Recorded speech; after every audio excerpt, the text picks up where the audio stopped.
และ10 นิ้วขอแทบได้ไหวสายังบุญบารมีของพระมหาเถรานุเถระพระภิกขุสังฆเจ้าสามเณรเห็นเจ้าทุตนทุองค์อันมีอุบาเจ้าจันทรังสีวัดปู่เต้าหัวเวียงเชียงใหม่เป็นเต้าเป็นประธานและขอแต่ได้ไหวสา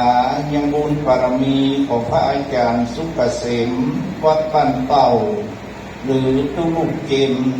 หรือว่าครูบาเจมวัดบ้านเป่าหลวงที่นี่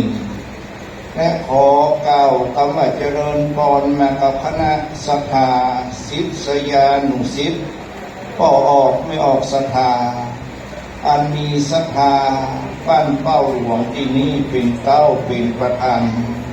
พร้อมด้วยคณะศรัทธาพี่น้องไทยตลอดถึงคนเมืองก็ดี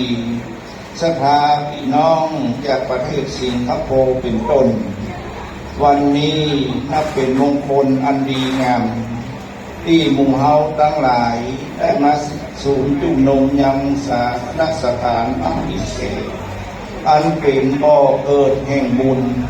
คือขวงแก้วเจ้าทั้ง3วัดบ้านเป้าที่นี่ครูบาเจมหรือว่าพระอาจารย์สุกเกษมนั้นได้เป็นพระหนุ่มไฟแรงที่ได้ตั้งอกตั้งใจประพฤติปฏิบัติศีลธรรมกรรมฐาน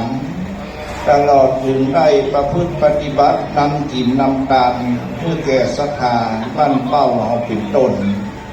ตลอดถึงเป็นผู้ที่มีคุณสมบัติอันพิเศษเป็นคนรุ่นใหม่ที่สามารถเรียนยังอัตถกถาอาคมทั้งหลายได้สำเร็จภาคกำเมืองเฮาก็ถือขึ้นถือกถาขึ้น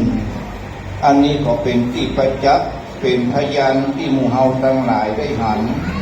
โดยเฉพาะครูบาอาจารย์ทุกรูปที่มาณที่นี้ก็ได้มายื่นโยมคุณงามความดีบุญบารมีตลอดถึงความสามารถของครูบาเจมหรือว่าพระอาจารย์สุกเกษมที่มีความสามารถอันเป็นผู้ที่เป็นหน้า